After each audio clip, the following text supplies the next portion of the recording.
program you are about to hear is fiction, science fiction. We make no guarantees, however, how long it will remain fiction. Exploring tomorrow.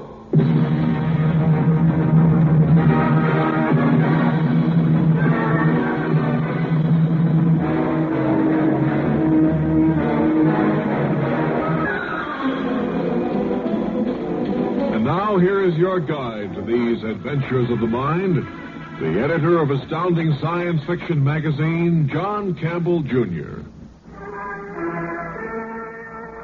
The scene is a missile testing base somewhere in the continental United States. The time, 2:30 on a Tuesday afternoon, 5, maybe 10 years from now. A rather unusual missile is getting worked over. Blast off is 10 minutes away, and the countdown is in its last stages. And a man is sitting inside this missile, waiting. The United States is about to make its first attempt to send a manned rocket to the moon. 9 minutes to blast off, Captain. Still feel loose and easy? Like a bird, Colonel, waiting to be cut loose and soar. How do you feel? Me, Captain? I'm just sitting here in the observation tower. You're the one in the launching pad. You're the man going to the moon. And you're the one who has to face all the reporters after blast-off. Me, I'm glad I'll be up there alone. How much time left, Colonel? 6 minutes, 20 seconds. Let's run through the schedule one last time. Okay. I sit in this cradle and I wait for the rockets to toss me up into space. I get 500 seconds of 4G acceleration. Then I sit around and look out the viewport for the next 4 days while the ship coasts in 0G free fall. I'm roughly 8.25 minutes past 4 on Sunday afternoon. The autopilot is going to turn the rocket engines on again, long enough to land me in the Oceanus Procellarum, which better be as dry as the Palomar boys say it is. I climb into my little Jim Dandy spacesuit, wander around the moon for a while, take some snapshots, pick up a couple of rocks as souvenirs. And 15 hours after landing, I get back into my ship and I come home. Did I leave anything out? Not a thing, Captain. 3 minutes, 10 seconds. Well, all I do is sit here and wait anyway. Computer down below in the belly of the ship does all the work. Me, Mike Wellman, first man on the moon. Maybe, anyway. What do you mean, maybe? The ship's been tested thoroughly. There's no possibility of... A blow-up? No, go ahead. Don't be afraid to say it. I wasn't talking about that. The odds are pretty good that this bird is going to get me there. Only thing I'm wondering about is whether someone else is going to get there ahead of me. I'd hate to find a big vodka party going on when I get there. 90 seconds. They're clearing the launching pad, Captain. We better break contact now. Good luck. The next time I hear from you, it's going to be from space. Sure, Colonel. I'll report as soon as I'm in free fall. Then radio messages every 4 hours. You won't forget about those baseball scores, will you? Scores. 30 seconds, Captain. And all America is rooting for you.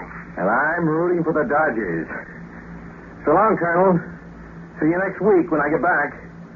10, 9, 8, 7, 6, 5, 4, 3, 2, 1, mark.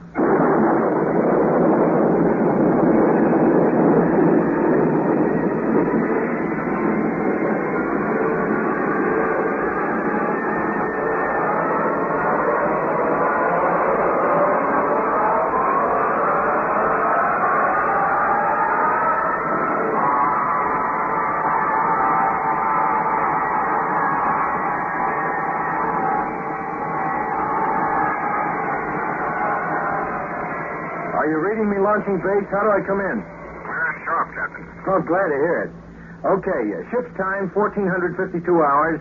Blast-off went fine from this end. I got through acceleration good enough. 4Gs isn't much fun, but I don't mind it in 8-minute stretches. The ship's in free fall now, no gravity at all. And it's weird, all right. Even after all those hours in the training chamber, I still feel a little strange. Very quiet up here. Nice. Man really can think here. And the view is really something. Where do you see the photos? How about the psychological reaction? You don't feel cut off? Me? A guy whose idea of heaven is being along with some books? Colonel, I like it up here. The psych test said I was an introvert, didn't they? Well, not really. Just sort of solitary-minded. Same thing. Well, it's us solitary-minded people who are going to be your spacemen, Colonel. We don't mind the loneliness. Listen, Colonel, how are the cosmic ray readings coming through? Perfect. All the equipment seems to be functioning. Including the pilot. Or rather, the live cargo, because that's all I really am. Okay, Colonel, I got a few odd jobs to do on board. I'll be talking to you again in 4 hours. Over.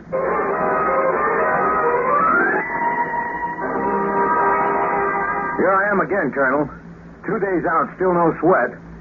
I'm getting used to this no-gravity business, and I, Go on with the rest of the report, Captain. There's been a change in the operational plans. Huh? What kind of change? You aren't landing on the moon. Pentagon orders are for you to adjust the computer to alternate course B. Circle the moon and return to Earth without landing. Hey, wait a minute, sir. How come the switch? Well, it's an awkward situation, Captain. You see, between the time I last spoke to you and now, the Russians, I know this will come as kind of a shock to you. The Russians made a successful landing on the moon. No. Radio Moscow announced it 2 hours ago. And since then, we've picked up broadcasts from the Russian ship. They've landed, all right. They beat us to it. By 2 stinking days. 2 days earlier, and I would have been the first. You haven't heard the worst part of it yet. The Russians have claimed the moon. They what? Like Columbus claiming the Western Hemisphere. We're putting up a yell, of course, but there just isn't any precedent for this kind of thing. The UN is meeting to decide whether they have any right to. So this is why I can't land, huh? The Russians say they'll regard any lunar landing as trespassing on their property. We can't risk an incident, of course. So for the time being, we're going to hold back and wait till the legal aspect of this business is worked out. So I can't land. You send me up here and I ride around for a week and don't even put my foot down on the moon. Colonel. Russia doesn't own the moon, no matter what they say. Captain Woman. I'm sorry, Colonel. I'm more than halfway there, and I'm darned if I'm going to miss my chance. I'm going to land, sir. Well, then, listen to me.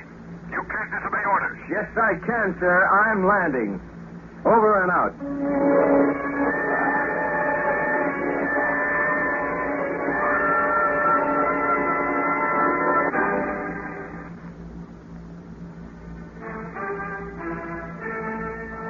It's not that the moon wasn't meant for man. It's just that man was never designed for the moon. It's a fantastically inhospitable place. Harsh, blinding sunlight with no atmosphere to dim it. Jagged shadows. The rocks are hard, sharp-edged. There has been no weathering to soften them, and the shadows are just as hard and black. It's not a nice place to be alone. Or even when there's only one other human being within 200,000 miles. I don't know if you want to hear from me again, Colonel, but I'm beaming this anyway. Look, I just wanted to let you know that I've landed on the moon as originally scheduled. Yeah, right on the nose, in the designated landing area. Northern branch of the Oceanus Procellarum. And you can tell the Palomar fellas that they were right all along. Maybe this was an ocean once, but not in the last million years or so. As for the Russian ship, it isn't any hoax. I saw it when I came down. It's about 50 miles north of here. Maybe later I'll break out the rocket sled and wander over there for some vodka. The Russians are trying to contact me now. I better shift channel, see what they want. Over, Colonel.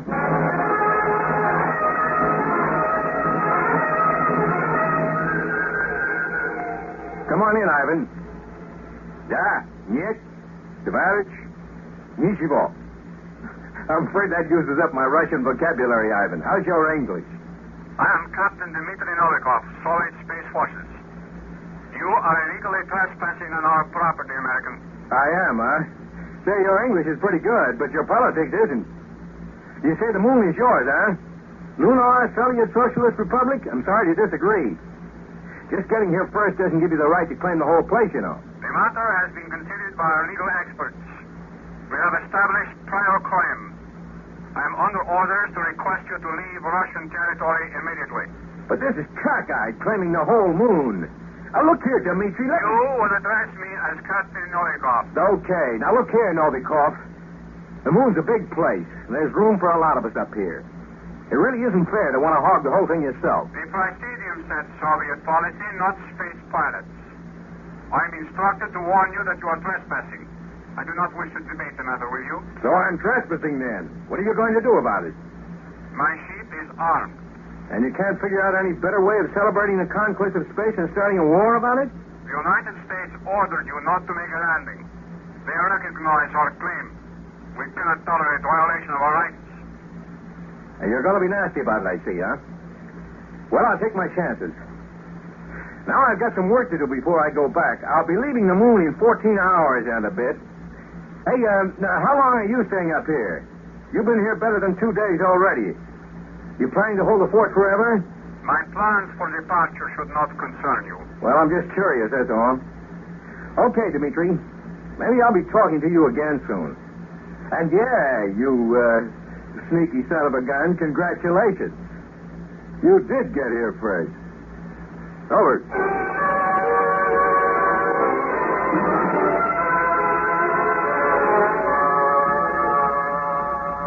Come in, launching base. You hear me? We're getting you, Wellman.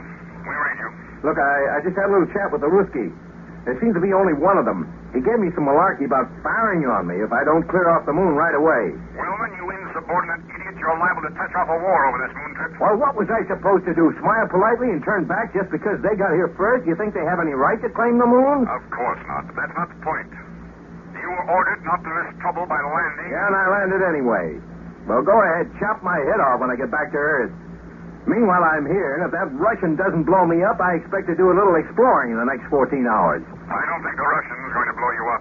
He's got his own troubles. What do you mean? We've decoded some of the messages he's been sending back to Moscow. Seems he made a faulty landing and has to make some repairs on his ship. It may take him a week or two, and he doesn't have enough food. Russia may be crowing about claiming the moon, but it's going to look bad for them if their spaceman can't get back. Starves to death. Yeah. Yeah, that would be rough. Maybe I better call him back and see if I can help him out. Well, then leave him alone. He's a Russian. He's a human being. And so am I. Get off the wire and let me call him, Colonel. I order you not to make any overtures to that Russian. Look, I'm not on Earth now. There doesn't need to be a Cold War up here, too, Colonel. And I have plenty of food to spare. Give the folks back home my love. I'm going to call Ivan again.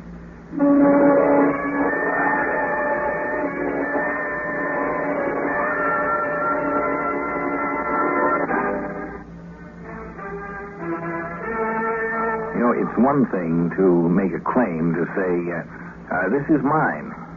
It's something else to hold on to it and make the claim stick. Somewhat like the Colonel. It was a little difficult for him to enforce the orders he was trying to give to the man on the moon.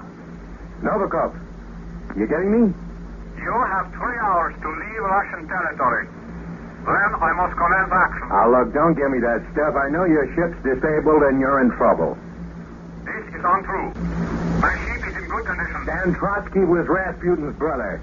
You know, Novikov, I sometimes feel I'm the only sane man in a world of lunatics. Those idiots down there in Washington didn't want me to land because it might make Moscow sore. And you don't want any help from me because I'm not a good Marxist. It's a losing battle, Dmitri. Everyone seems to know what he really wants, and yet everybody tries hard to get the opposite. I don't know what you're talking about. Okay. You just sit tight. I'm going to launch the rocket sled and get over your way with a couple of cartons of provisions. If you won't take food from a lackey of Wall Street, that's your business. I'm coming over anyway.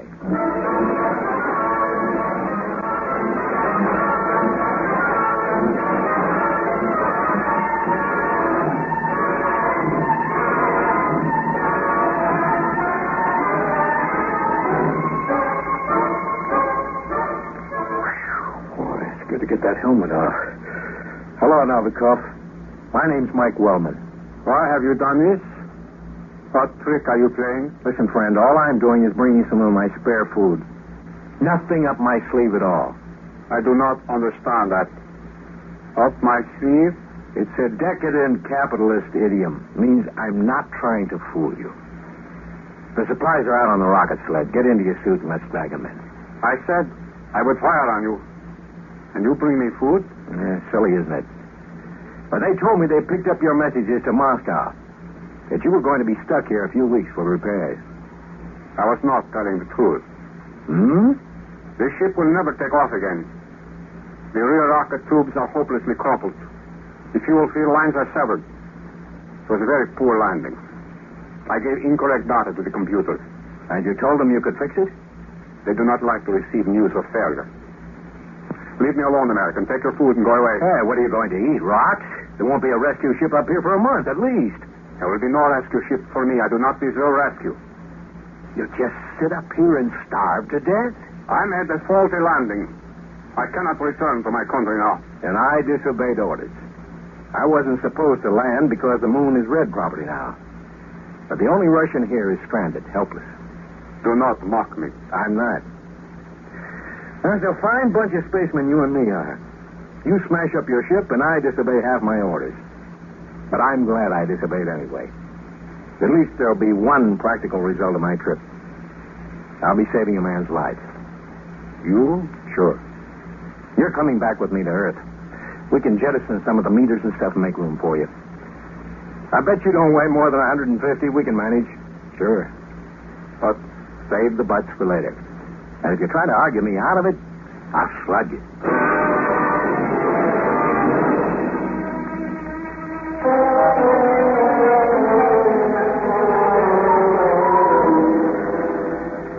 Hello, Colonel. I'm on my way home. Pretty fair blast off, and we're 20,000 miles out from the moon now.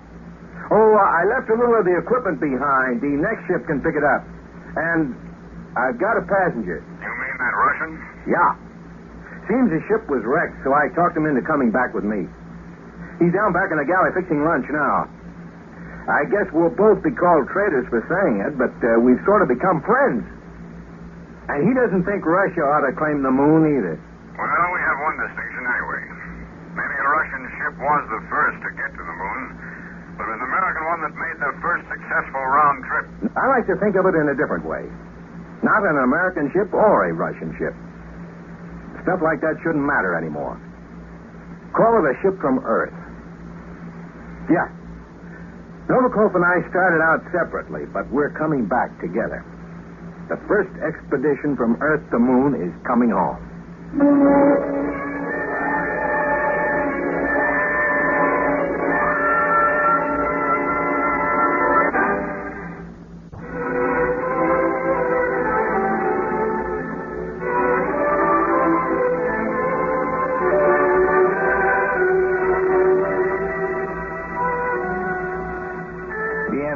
To who owns the moon is really very simple.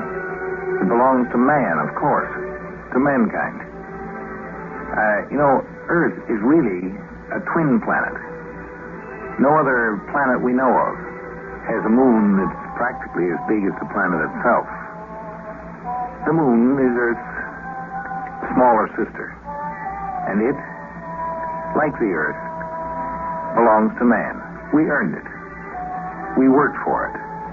For 3 billions of years, we have been evolving and struggling and growing. The next growth is out to the moon. We're on our way.